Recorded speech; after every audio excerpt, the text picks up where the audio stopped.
Our next session will be a panel discussion which will explore virtual classrooms, taking learning beyond the classroom walls. This will be moderated by Professor Perry Hobson, Pro-Vice Chancellor for Engagement, Sunway University, Malaysia.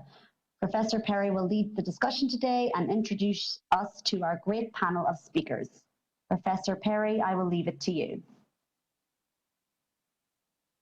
Great. Well, thank you so much, Fred, for that introduction. It's wonderful to have our panel here this afternoon, this evening, or good morning to wherever you might be joining us from the world.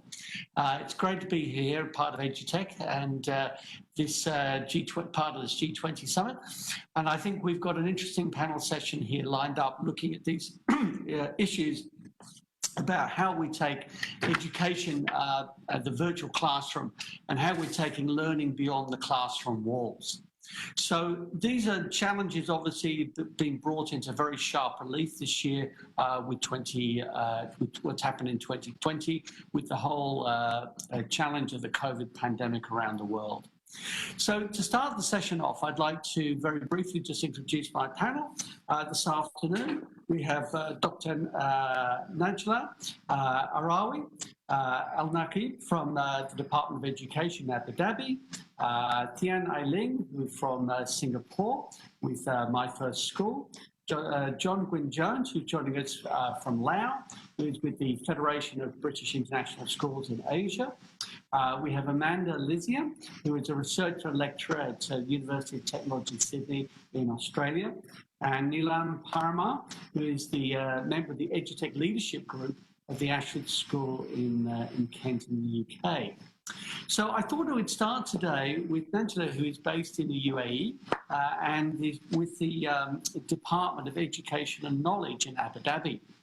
And Neelam, just to talk about your situation there, because perhaps you could start by telling us a little bit about the situation that Abu Dhabi was in with its public schools in terms of the education landscape and being ready for a rather different approach. How would you describe the sort of situation a few months back? Yeah, thank you. First of all, thank you, Perry. I'm really great to be part of this conference online. Now we are having online conferences, which is really suitable, and we can meet a lot of people from around the world at the same time. Let's talk about UAE. UAE, in general, we were very lucky, if you want the truth, very lucky in this region. That maybe UAE must be helpful during this COVID-19 pandemic, because we have blended learning prior to the pandemic. So we have two types of smart learning. Especially I will talk about the public school. So during in public schools so far. So during public schools, mostly from grade 6 until grade 12, we used to have blended learning, which is there's a smart learning program and a learning management system that the students, they used to go after school to submit their work, to communicate with the teachers and so on. And of course, we have also, especially in Abu Dhabi, we have Alif program, which is more personalized. LMS for students, which give them, what the student need, all the resources they needed, so that after school they can go through it and do their work. So when the pandemic came, the transition was easy so far, especially for from grade 6 and above. The teacher were trained how to use these LMS and resources. The students know how to use it. They used to it a long time ago. Some of the challenges, of course, which will have from KG to grade 4 and 5. It was we used to have it, but not that much. We did not emphasize on it ahead of the pandemic. However, still, even though with these challenges, we overcome on it. So the transition was, as I said, we were very lucky in UAE that the transition was smoothly, we can say, with the less, of course, challenges we face. Sorry, when you said you'd introduced it, how many years had it already been in place? I mean, were teachers, was this blended learning system something they were very familiar with, or was it a relatively new introduction? It was, I'd say, from grade 6 to 12, it was a smart learning program, maybe since 2012 or earlier. However, more used, it was really used and relied on at the last 2-3 years before the pandemic. ELF program, which was also around 3 years, which is more also using the online resources. So we don't worry about a student that much, because as you know, the student, they will take this technology very easy, but the teacher were trained and so on it. However, a lot of training have been done after the pandemic. Also in UAE, we have a very good IT infrastructure. We have a lot of internet, mostly for most of the areas. Of course, there is some areas have issues with the internet and connectivity, and also a lot of initiatives from the country have been done through the pandemic to provide a lot of laptops and technology for the parents and the students during the pandemic, so that to overcome all the challenges or reduce it as much as we can. So it was the transition, we can say, smoothly, with of course challenges are trying to minimize it as much as we can. This is how it is in UAE so far, and I think within the region, which is more the Middle East or GCC, it was very, very smooth online. We did not stop the education. We have our normal spring break, and then after the spring break, within 4th week, we started our online or distance learning for all our schools from KG to grade 12. In all public schools, of course, and private school. The school who were challenged, of course, the school who were purely traditional school, they were very in traditional school, teaching and learning, and they don't have any sort of online. So these schools have been struggled for sure to transfer immediately, especially in private sector. I can say it's private schools, but of course, a lot of MOE and of course Department of Education and Knowledge, EDIC, and other educational councils try to support all these private schools by providing them with mentors, free LMSs, a lot of support for the teachers and students, so that they can, catch up and move very smoothly. So given that you were quite well prepared for this, compared, I think, to many jurisdictions in the world, what would you say that some of your key recommendations that you found from being able to be in this rather, dare I say, quite fortunate position of being quite advanced in that respect?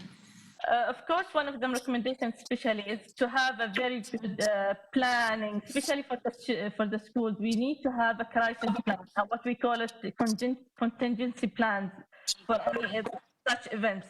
These kind of plans really was in a sudden, that's good. We are using to have it, but we don't have a proper plan. So having a proper plan, contingency plan to move, it's very important. This is one. Second thing, parents. Of course, parents was one of the issues, or at least the challenges we face. It a lot of working parents, some parents who don't know how to use the technology, lacking of using technology. So all of these need a lot of support for parents, a lot of support to, because they are taking all their kids and at home and make sure that they are all, with their education and supporting them with their education. So a lot of groups of WhatsApp groups or virtual groups for these parents to give them all the emotional support or the technical support. The technical support is one of the most important. Also, you have to provide it 24/7. Really, a lot of issues. So, but with this support, it makes it easy for the parents, easy for the teachers. I will not say the student, we don't face any issue, but a training also for the teachers. A workload, a lot of also workload have been done for the teachers and parents, and their timing, they start to be available 24/7. So these kind of support, so we have to divide the support. Anyone who needs any technical support, they should go to the technical support, because the parents will approach directly to the student, to the teacher. So these kind of issues we have it. So we have to have technical support, pedagogical support, emotional support. So we try to reduce the load from the teacher and all of this. And one of the most important that we also, it's a recommendation which is not yet implemented even with us, which is having the all the subjects, instead of having long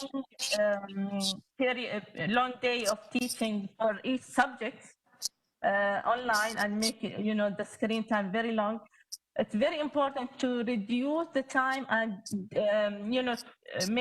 have what we call it like math and science and English in the same maybe period of time, so that they can have a project-based activity that cover different contents in the same time. These can be very important now in the online era, that really having different subject or disciplinary in the same project, so that they can learn content in different content in the same time, short time of it. So these kind of the recommendations really important. And if I could just pick up on one issue there, because a lot of it, I think parents have now become so involved in their kids' education, which they might not have been before.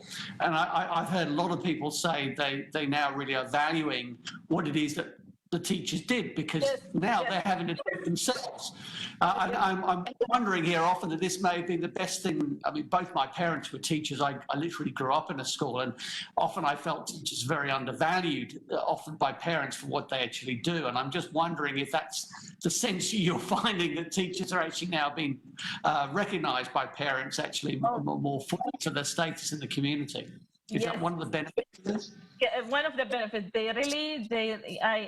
I'm in different kind of parents groups, and I can tell how parents, they are saying thank you for the teacher, thank you that you are, how you can handle our students or our kids, how you can really for the whole time, and you have more than 30 students in one class sometimes. So really they are appreciating the teachers and their work and their workload. Thank you. Well, thank you for those insights. And I'm just going to move on now to Singapore, Tylene, because you're dealing very much, and looking at the website for My First School, it was very, very full of pictures of people, parents interacting, older people interacting, very, very heavy with the communication. So obviously COVID, and this has presented some clearly some very significant challenges in the kindergarten space that you're largely operating in. And so perhaps you could tell us a bit more about the challenges you found and how you've overcome those in that sort of space. Hi, good afternoon, everyone. I'm Ai-Ling from Singapore, My First School. My First School is generally a network of childcare centers, more than kindergarten actually. We serve children as young as 2 months, all the way to 6 years of age. So you can imagine the kind of full day service we provide, 7 a.m. to 7 for our parents and the families and the young children. I think what our colleague just mentioned, the empathy for educators and the empathy for education has definitely increased this COVID period, as parents understand the work that has gone behind the scenes many times when they can't see, when the children are engaged in the schools with us. As you correctly pointed out, Perry, that actually, even in the childcare spaces, we have been leveraging on technology quite early. Technology has been embedded within the curriculum for a long period of time. Why do we do this? Because we see that technology can be leveraged to provide that multi-sensorial experience for our young children. So the gadgets and the materials are actually brought in especially to deliver that kind of multifaceted, multi-sensorial type of experience. So converting during the COVID period from a very brick and mortar service into a virtual, the 3 months of circuit breaker period that we called it in Singapore, very much like the lockdown in any part of the world, it was a little bit of a shift. We had to start thinking about how we can get our materials out to the centers as well as to our teachers. I apologize. I think there's a little bit of a technical problem with I'm experiencing. So I think my camera is off if I'm not. Yeah, I was just about to say I seem to have lost you Yeah, too. I apologize. I don't know why, but I thought to save time, I'll just keep talking first so that, I don't delay any of your timing. Yeah, but I'll get on immediately when I can navigate a little bit, trying to leave and come back in. But I was just mentioning that during the transition, it was not difficult, but of course, it was a total change of a lifestyle for our teachers. Before COVID, our teachers have the experience of doing some of these online lessons, but they were not part of the majority of the way they would deliver the lesson to the children. We also have online portfolios where we actually record, document the learning of our children and share it with the parents. So in that sense, you get the teachers. The teachers are already quite familiar with some of these, and are as well. But of course, during the circuit breaker, we totally had to shift, entirely to a virtual world where our teachers must come together, look at how to deliver lessons. And these are not university students. They are not the older children. They are very young. So, how do we ensure that all these negative talk about screen time and technology is well being managed, right, with our teachers? So you will find that a typical online lessons is not exactly what we see now, whether it's a webinar and so on, but it is an interaction of delivering the content using technology as a comms platform. At the same time, the teachers are always there. And the typical design of a lesson will always involve the children stopping to do some activity, right? Very tactile experience, very kinesthetic type of experiences being set up, and parents are there to support them to deliver. So the curation and the design of a whole lesson is more than just putting a lesson online. In fact, it is even more challenging for the teachers. But because we have 145 centers around the island, serving some 22,000 children with some 4,000 educators with me, one of the key things we did was really about crowdsourcing, about getting people to deliver their best lessons. We had a channel that we collated and curated these lessons, and so that different people can partake, they can share, and then they can also use some of these lessons. And one of the meaningful maybe differentiating elements that maybe within the early childcare sector is this, when children come to a childcare center, they are not just being looked after where education is concerned. It's also about their well-being, their entire development. So one of the key elements was about nutrition. Many children actually come to us for a full day service. So they basically have most of their meals with us, maybe except dinner. So during the period, we had many parents who called us and shared, that their children are losing weight and they are not maybe getting the right nutrition, because many of them are working moms and dads. They don't have the experience of, preparing meals multiple times a day for their children. So what we did was that we then leveraged on the opportunity using technology again, getting all our cooks to be celebrity chefs, if you like, so they all did their own videos, curating breakfast, lunch, afternoon tea, what parents can do simply at home. And we had some few hundred recipes that we put out, and so parents can watch it easily. They can prepare a good and well-balanced meal for our young children.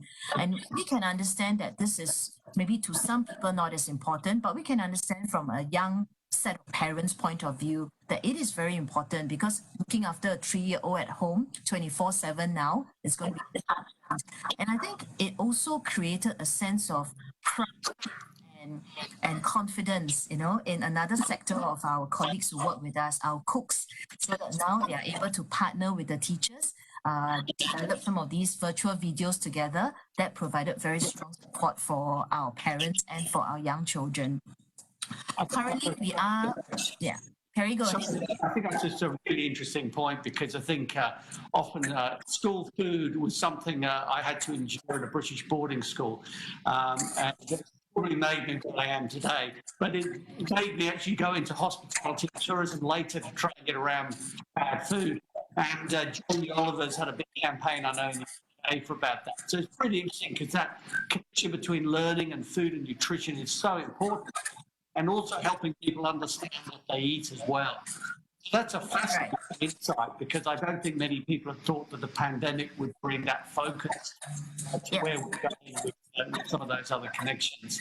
And talking about connections, I think yours is getting a little bit worse. So if you don't mind, while we try and work on that one, I might move on. I think if that's okay with you, to Leon in the UK, thinking about British schools and food. And I'll jump aside for a moment. You're with the Ashford Group in the UK, and I know you've got a lot of different schools as part of your group, some 86 you were telling me. And perhaps you could give us a little bit of a challenge, because in your role, looking after the way that education has now been able to be brought online, and the technological lead that you've been taking. Hi, thanks, Perry. So the name of our group is United Learning Group. Ashford School is one of them.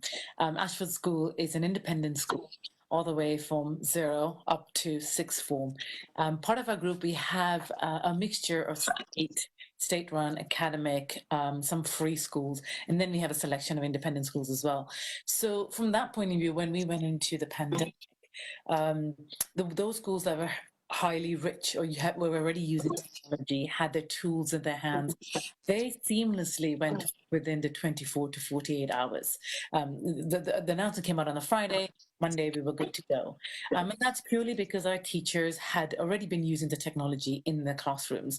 It's kind of what we call the blended learning environment at that time, where we were using whatever device we had, whatever ecosystems we were using at that point, and we're facilitating lessons in the classroom. So with the early years, we use things like Seesaw, because it's a very soft, gentle, user-friendly tool. With the younger ones, very collaborative sort of tool. As they get older, we then moved into Showbie, again, where a lot of, you can segment the students according to the folders and offer them homework, and then feedback, voice feedback, etc. And then into more slightly formal environment using the whole Microsoft Office 365 environment. I have to say, because we've been doing this for a while, 3 years, our teachers' confidence had built over time, and I trained them in this process. And, we'd got through all the hurdles and challenges that we needed to in the classroom. When it was time to go live, we were able to foresee what was happening, because everything else was happening in Southeast Asia. So we were watching the trends. We knew we're sitting ducks, it's happening, going to happen soon. So I started putting all the protocols in place. And sorry, I think my screen just went blank. I'm not sure if you can still see me. We've just lost you. Okay, it doesn't matter. Can you hear me? I'll just carry on speaking. I've got Eileen back. I can see her back. So I'll back in. Never mind. The technology. So much for education technology. Can you hear me? I'll just carry on. I can still hear you, so carry on. Sorry, it will come back. That's what happened. So what was I saying? So when it came to sort of going live, it was really about what Eileen was saying. It was getting the teaching ready so that it becomes pedagogically really strong and effective online. So it wasn't really about connecting our students, getting them to learn how to use the tools, or even our parents, or even our teachers. It was really about really so much more. You're going to start teaching online. So now, how are you going to deliver that lesson? You can start the lesson, but you really need to recap on the previous experiences, the teaching you did. Okay, now deliver your lesson for the next 20 minutes. Okay, now let's give you a task, go hands-on activities, etc. And then wrap it up with perhaps an interactive session or a plenary or an end. So again, it was really shaping that whole digital pedagogic lesson online so that it starts making a difference to the learners. Yeah, and I think that's an interesting, that challenge of moving things online, and the challenge that faces you with, because the delivery, staring at a screen for so long, though I know some teenagers seem to stare at screens forever, but it does seem that when it comes to learning, the time, the amount of time students will keep attention for, because obviously a distraction is only a click away, and it's very easy to do that. Yeah. So how did you overcome that in terms of making, if I can put it, did you chunk the education up? Yeah. Listening to what Nadia was saying before about trying to get joint projects going, what was your approach? Okay, so that's really interesting. when we went into lockdown, obviously that first week before our Easter break it wasn't chaos, it was just stressful and intense. So it was really about keeping pace and making sure the teachers were able to deliver using the devices they had, and then the children were able to receive the lessons. After that, when we went to an Easter break and we had time to reflect on our practices, that's when, this whole the novelty of going online is needed. So we need to do something a little bit more exciting and engaging for our students. So we relied on tools like Kahoot and Nearpod and Quizlet and Memrise, and things like data insights and teams, which we were able to see for how long our students were being engaged. You can see that whether they've participated in that channel, in the teams, if they've completed their work, how long it takes for teachers for feedback. But most importantly, I think it was really along the lines of when we were recording, doing voiceover presentations for our students and uploading into a lot of resources. We could play it back, children could play it back in stream. What they found was that you can actually see when a child stops at a particular point and does not continue watching the video and what's gone wrong. You can slice it with team quizzes, etc.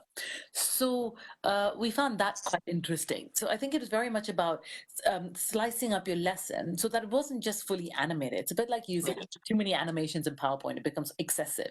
Enough to keep them engaged and carry on and still watch the assessment, the feedback, how they're doing. And so, because I think the other thing I was wanting to ask you about, have you found that the way that students are responding when I was suddenly forced into my online teaching, I found that students would use the forum and the chat. Kids are much more comfortable with texting these days than I often find speaking. Yeah. So, they're two thumbs going and they're off. I often found, and I'm talking higher education here, but often students, I wouldn't say much in the classroom. But as soon as I posted a question on a forum online, it was like I couldn't stop them. So it was quite interesting how that, again, it's a familiarity with types of technology. And you said that was interesting, watching, being able to access the technology to see how students are actually learning, where they stop, where they rewind, etc. And I also think that because we went online, we were tapping into so many different ways of communicating with our students. So not only were we posting, not only we were interpreting their messages to the emojis or doing voiceovers or receiving their feedback or assessments or getting them to record their comments, send it to us. It was just, we're using a variety of ways to offer each other the feedback they need so that they could progress in their learning. Right. Interesting. All right, look, I'm just going to, if I might, I'm just going to pick up on one little question there, because a lot of this relates to the teachers and the training. So what were you able to do in terms of giving them extra teacher training? Because that's an awful lot of institutions you're covering there, by the sounds of things. Oh, well, it was really run by head office more than anything else. And so the head office team got together for their schools and put together a whole bunch of video materials. So what we all did to some extent, because I was doing this in our school, I was building little video clips, about a minute, 2 minutes, and pushing it out. But what was really important was every week on a weekly basis, I was providing a digital update with sort of new information. We were offering blog posts to other schools in our group. Oh, I'm back, look. Oh, you're back. Starting again. Yeah, so I think we kind of all got together collectively, although to be very honest, it was really organized by the head office and their team there, because some of our schools didn't have the devices, some of our schools didn't have the ecosystems in place, teachers are not ready, students didn't have data streaming, they didn't have internet. So it was a wide discrepancy from having nothing to everything, and how do we make this work across the board? Right. Well, talking about making things work across the board, John, if I might, because you're with the, based in Laos, but with the network of British schools across Asia. And for Favisha, you've got an awful lot of members in an awful lot of countries. And so it sounds like that was very, very challenging times for the organization. And obviously different countries going into lockdowns at different periods of time, etc. But you were saying that, you know, most of them, 75, are now back. So walk me through a little bit about how, given that diverse membership of schools, what sort of experimentation, you know, reflecting on what's happened, and what's been sort of positive and negative over the last 6-8 months. Hi, Perry. Yes, I'm CEO of FABISIA, the Federation of British International Schools in Asia, where we span across 16 countries, 76 member schools. So, you know, as was mentioned earlier, you know, one of the advantage, you know, COVID-19 broke out in China. So we were able to track it in terms of school closures in China, moving to Hong Kong, then eventually to Malaysia, Singapore. So we, because of the network we have, you know, we were able to share up-to-date information with our schools and actually predict the outcomes as they happened.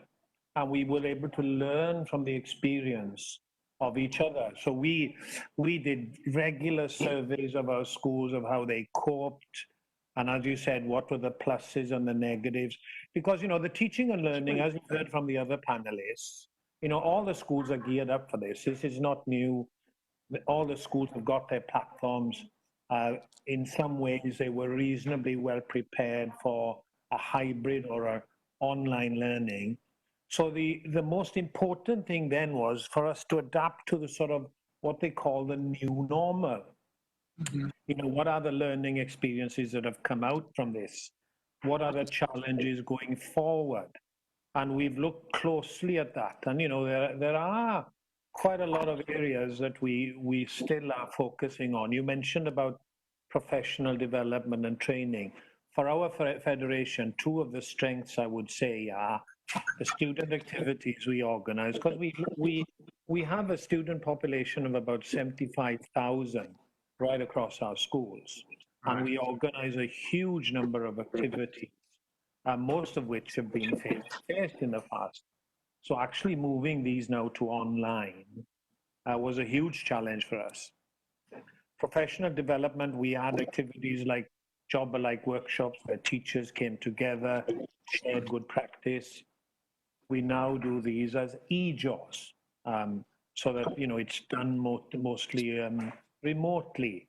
And of course, you know, for schools, with regulations that countries have put in place now, you know, you've got restrictions on travel, so you can't visit countries.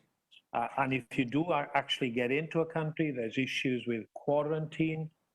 So our schools now have had to adjust to the fact that a lot of their families have not yet returned. You know, and that has impact on their enrollment. It has impact on their budgets. And the other challenge, of course, is you imagine back in January, February, March, when schools are recruiting teachers to come overseas, offering contracts, you know, come July, August, those teachers aren't able to travel. Yeah. So, you know, the challenges of actually organizing your school to be ready to reopen have been huge. And of course, one of the panelists mentioned earlier, you know, one of the things we've really had to focus in is the well-being. Because you imagine, you know, teachers have been under tremendous stress. You imagine the teacher, for example, who's got a 5-year-old child, and during lockdown, that teacher has to deliver lessons to their students and has to look after the 5-year-old at home and make sure that that 5-year-old has access to their teacher as well. So the pressure on the teachers has been tremendous. And I have to say, you know, having taught for as long as I have, I applaud the professionalism, the passion and the commitment. And as you said earlier, Perry, you know, parents are recognizing now what the value of teachers are, you know. And although people look ahead and say, okay, will this change the things for the future? It's clearly shown that teachers are irreplaceable. And although you have these online platforms, you can teach remotely. you can never replace that relationship a teacher has with their students, that interaction that they have, even though they can do it online. But, that's been greatly missed. So well-being has been a huge area that we've had to focus on, If I might, this is a very interesting, a couple of things have come out here. The one word I'm picking up from so many of the presentations, discussions so far has been about sharing. And Neela was talking about sharing between the schools and the Ashford group. And we were talking about crowdsourcing and for recipes and so forth in Singapore. So I'm often wondering now, between the school networks you've got, are you seeing now more sharing between teachers that's occurred in the past, would you say? I would say that's probably part of our strength as a federation. We have a network, and of course that support network is quite critical. So within that structure then, we've actually set up executive committees to look after, for example, professional development, safeguarding, sports is a big one on its own, music, drama. So we have these working groups in different regions as well that support schools throughout the federation. So that network, that infrastructure is there specifically for this. And then, we mentioned about webinars. Webinars are the part of the new normal now. Yes. And, we're able now to engage with keynote speakers and presenters quite easily these days in terms of sharing expertise throughout our schools. So one of the benefits for us as a federation is we have that network and we regularly survey it, we regularly share the practice. So that is important. So we learn from each other then. That's really, I think that sharing is something, and networking is often, I think, something that seems to be coming out very strongly here in terms of one of the advantages, whether it's been, again, slightly by, whether it's been by design or by accident. And, I think this is going to be an interesting question going forward. And if I might just now turn to Amanda, because, you're in the higher education space like myself. I'm based here at Sunway University in Malaysia, within Australia for many years, with Southern Cross University, which is well known for its distance education and now more into the online space. And again, like many educators, got thrust into the deep end this year. Normally I give a series of guest lectures in Austria over 3 or 4 days. And this year, obviously, I couldn't fly from Malaysia to Austria. And mostly the students I deal with are exchange students in Austria. So instead of my students all being in one place, I had students from 18 different countries spread across 15 different time zones, and suddenly had about 3 days to work out how I was going to teach them all. So these sorts of challenges that education and higher education has suddenly found itself in, as well as students being unable to return to campuses. So, what's been your experience working in the online, and how do you think universities in the Australian context where you're based have handled this challenge? And you mentioned earlier before the webinar began that some of the challenges between higher education and primary and secondary, where universities were schools have been back, but universities haven't. Yeah, thanks, Perry. It's actually very interesting, Australia. We're very fortunate in that we have very low rates of infection. So by and large, we have freedom of movement, children are back at school. Most people that were still working from home, a very large proportion of the population, so higher education professionals included. And the decision's been made to keep higher education online. So there was a mad scramble, as many have said, at the beginning of the year. And we probably, I think, as John said, because we have such a lot of movement of people between Australia and Asia because of where we are, it was something that I think we were probably gearing up for. We could see it coming. We were well placed by and large as a I guess, an industry and a sector, having done blended learning for a long time. So, Perry, as you referred to, some of our universities have specialised in distance education for a very long time, and so they were absolutely ready to go. University of Technology Sydney, where I work, for example, we were already teaching in blended mode, so it wasn't too big a shift to then move, to completely online. Probably, as others have referenced, well-being became a big issue. When you're looking at adult learners, they potentially, one might argue, have a lot more issues than the children. Some people were losing their jobs when the economy shut down for a period. I teach a lot of nurses, for example, so they were frontline medical staff, working in testing clinics and what have you. So some of the issues that students would come with were far beyond the standard, I'm busy at work and I need an extension kind of requests. They were much more complex than that. So overall, I think we've done the best we can, and it's interesting now to look forward to, well, what might it look like? But we'll definitely be teaching online for the rest of this year. And next year, for example, in my institution, we've been told that we're finally making the break away from lectures. There won't be any large lectures in lecture halls anymore. That sort of thing will be moved online, and any face-to-face teaching that happens will be very much about contextualising learning, allowing for discussion, practical skill development, but any of that really heavy content delivery will be done online. Which has got phenomenal, this scaling up, because to go back to Eileen's point about finding crowdsourcing, about finding the best lecturer, are we going to find a world where we're going to have one lecturer for introduction to marketing, one lecturer for introduction to accounting in the world? Will we go that way, do you think? Or because clearly all the universities are now facing what are they going to do with all these big lecture theatres? They've got hundreds of them. 25,000, 30,000 universities around the world with thousands of lecture theatres. What are we going to do? I mean, it's got not only building implications, just let alone the teaching and learning. So do you think the scaling is going to will work out as we think it might, or do you think the scalability of going online will change in higher education? I think it will change. It's something that's been happening already, certainly in the Australian context, and I think, like many things, COVID has accelerated it. So we were already moving that direction. We refer to it as flipped learning, where the content's delivered before people come to class. That was already a trend that was happening for us. I think it is very interesting about the physical spaces of learning that we've, I guess, demonstrated that, well, a lot of it can be done online. Whether or not students and teachers are enjoying that is another question.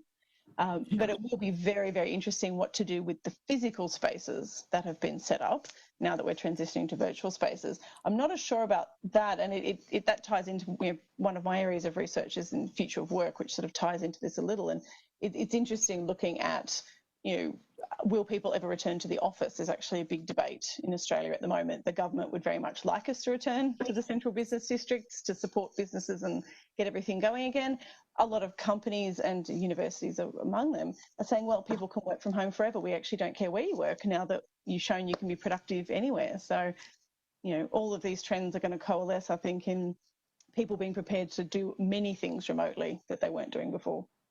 Yes, which brings this together in something, because if we're looking ahead at what the future is going to hold for us, because if people are working from home, and I did for many years, I actually gave up my office at the university. I worked for an accreditation body, so for 5 years I worked from home in a little town called Byron Bay in Australia, and then suddenly I moved to KL and suddenly found myself having to come back to work again. And it was a bit strange having to come back to an office, because if you've not done it for many years, it's a bit of a shock, actually. And then suddenly being sent home again reminded me of where I was. Now, obviously, this was in the higher education space, but for many people in the type of roles that I'm in, that would be, it's not impossible for people to do that. But when we look at the rest of education, we're talking about some of that, the hands-on, and how families and society is going to deal with this. So if I might just go back to yourself, Najla, in the context of the UAE and Abu Dhabi, how do you see this working out for the education system? I mean, you've got, you're saying, 250 schools in Abu Dhabi, I think it is, 480, 500 across the country. How do you think this will see education change? Of course, it will change. I mean, as you say, that it will change a lot, and way of teaching, as you say, it will change a lot of an assessment part. I mean, before we used to have, we are using our 180 day of schooling. that mostly 70% of that day, 70% of these days, we are teaching the student a lot of facts, information, data, and memorization part, and maybe 30% which was more applying this what they learn to apply it in their project and so on. However, I think now we should reverse the curriculum or flip. As you said, we used to have a flipped classroom. What the mean of flipped classroom, that they have to learn and then come to school to discuss the flip. But now we need to flip the curriculum. That means in our 180 days of work, 80 days of schooling, regarding if it's online or if it is traditional.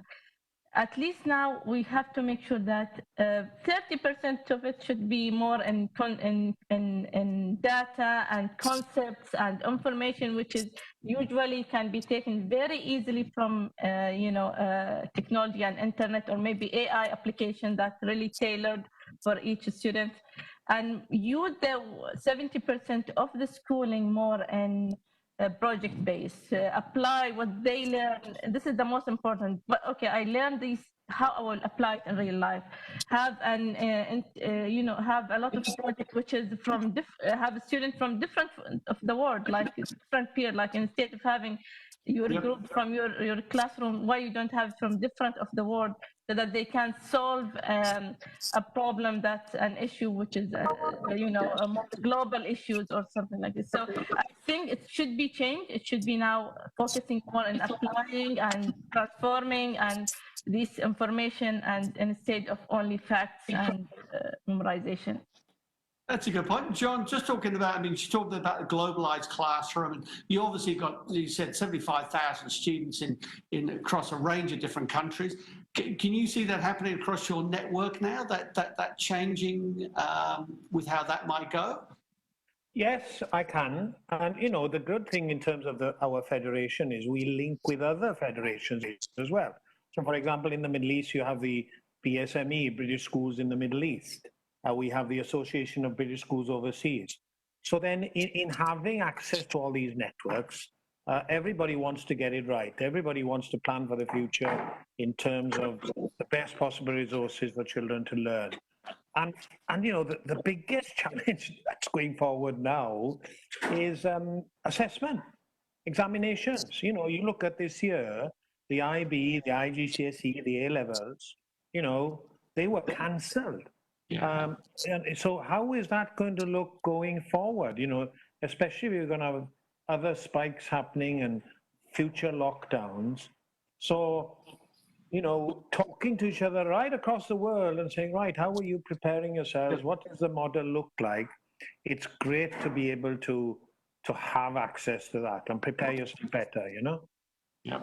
Well, look, I'm just very mindful of time for our panel, and obviously the conference has to move on with these virtual spaces. We haven't got the same amount of time to cut into coffee breaks and tea breaks as we used to have when meeting face to face. So I'm just going to ask for a last few words, because talking about food brings me back to Eileen and just your closing comments. But I know that very much in your context in Singapore, you're dealing with the youth and very much formative education. So how do you see things changing going forward? I think from our experience, it may seem like, with a virtual platform, parents seem to want to maybe not send their children to childcare, but we have seen a very different world actually, that parents still prefer to send. I think earlier, John mentioned it is about the relationships between and the young children, not so much about whether the lesson can be delivered through a machine. But what we are certainly very aware of is that this COVID pandemic will definitely shape and also drive some of these new behaviors. So today, actually, we are working on a platform that will deliver a complementary home-based learning of parents, so that they will have ability to draw from these resources to complement and to deepen the learning of the children at home. At the same time, we also know that no teacher can replace, no machine can replace the teachers.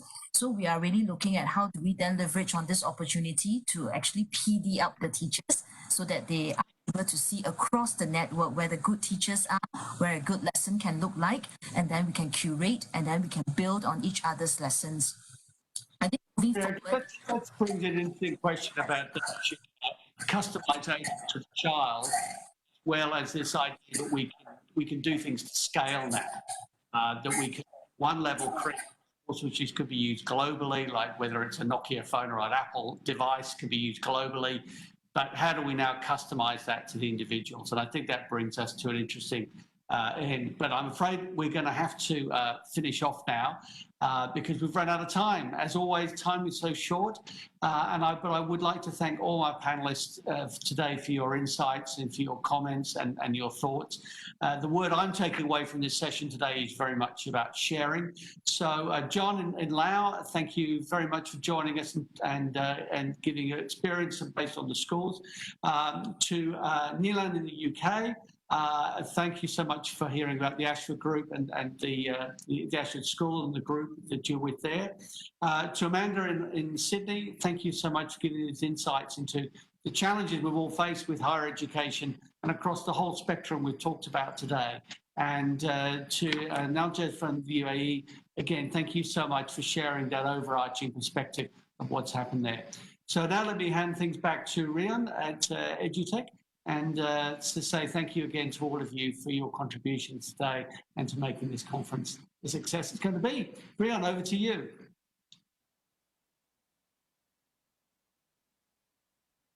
Oh, I think she's not handing back. I've just got a message here. So again, thank you all very much. She's already introducing, I think, the next panel session. So things have got to move on. So again, on behalf of everybody. Well done, Mary. You coordinated that very well. Thank you very much.